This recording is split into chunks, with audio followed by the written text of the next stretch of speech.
Bonjour Joël, merci de me recevoir ici dans ton bureau. Alors, est-ce que tu peux nous dire ce que tu fais toi chez Hutchinson?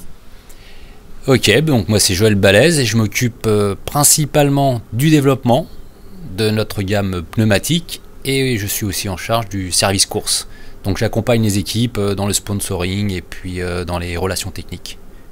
Ok. Alors le développement, c'est la recherche et développement. Ouais, tout à fait, recherche et développement. Okay. Tu es chez Hutchinson depuis longtemps. Tu as vu évoluer toute la gamme des pneus, que ce soit route ou VTT? Ouais, en fait, moi je suis Hutchinson depuis très longtemps, différents départements. Pneumatique, c'est un peu plus récent, mais comme je suis passionné de vélo, j'ai vu forcément l'évolution de la gamme, et notamment ces derniers temps vers le tubeless ready, surtout pour le route, en fait, puisque ça existe depuis très longtemps chez Hutchinson en tant que tubeless. Mais ça n'a pas pris parce que, à défaut de jantes ou de partenaires, en tout cas le couple important jantes-pneus n'existait pas. Aujourd'hui dans le marché il y a beaucoup de jantes qui arrivent qui sont maintenant tubeless ready. Donc on s'oriente aussi sur le marché route avec ce nouveau pneu tubeless ready. Ok, alors on l'a vu dans d'autres vidéos sur YouTube, etc. Sur la chaîne clubvtt.com, on parle beaucoup de comportement de vélo. Évidemment, le pneu a son mot à dire dans le comportement du vélo. Donc un vélo, c'est un ensemble, un cadre, une fourche, l'amortisseur, etc., etc., les périphériques.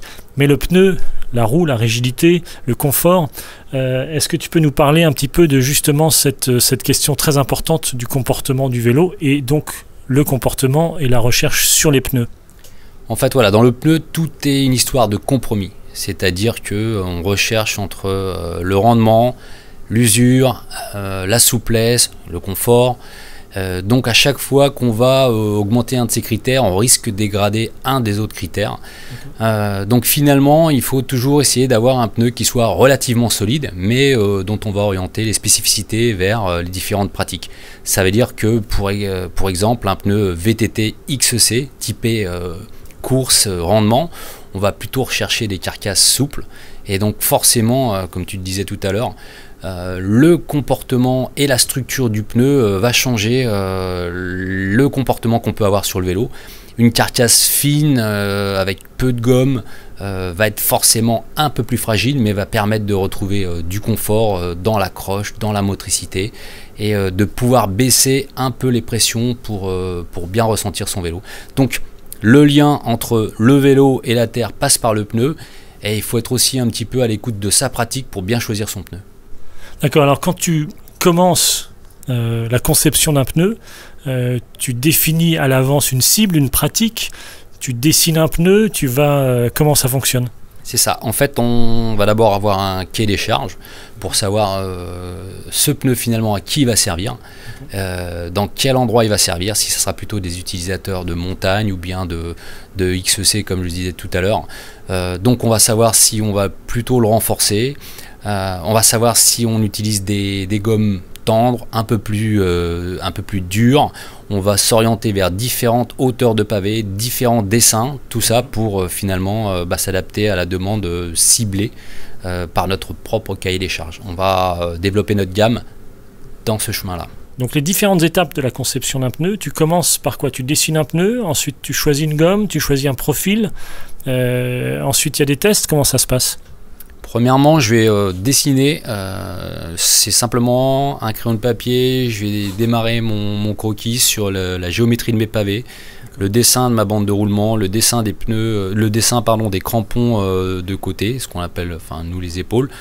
Et puis on va commencer avec le dessinateur CAO, en fait, à conception assistée par ordinateur, à faire une première modélisation, un premier 3D en CAO, voir qu'est-ce que ça donne par rapport au volume, par rapport à l'alvéole, c'est-à-dire cette section de pneus.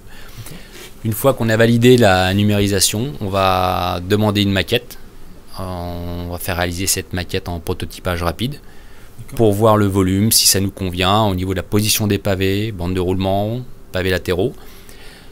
Quand on est d'accord avec le marketing et avec les collègues de la CAO, on envoie donc l'usinage du moule. On démarre par l'usinage du moule. Après réception du moule, on commence les prototypes. Prototype, ça veut dire différents tests de carcasse, différents tests de mélange. On passe par le banc en interne où on a des tests fatigue, des tests qu'on appelle de commodité, pour savoir si l'utilisateur va pouvoir monter facilement les pneus, les gonfler à la pompe. Tous les petits tests en fait qui font qu'on se met à la place de l'utilisateur dans son garage et on essaie de valider de la même façon que le pratiquant. Une fois que ça c'est réalisé, qu'on est sûr que nos pneus sont au moins sécuritaires, on les envoie en test terrain et là on attend le retour de nos testeurs sur les avis qu'ils peuvent avoir sur le comportement, c'est-à-dire des nouvelles carcasses, des nouveaux fils testés et aussi des retours qu'on peut avoir sur les gommes, puisqu'il y a différents terrains secs, humides, et on essaye donc encore une fois de trouver le compromis de la meilleure gomme qui peut s'adapter à tous les terrains. Ok, d'accord. La question de la gomme vient au début, elle vient à la fin?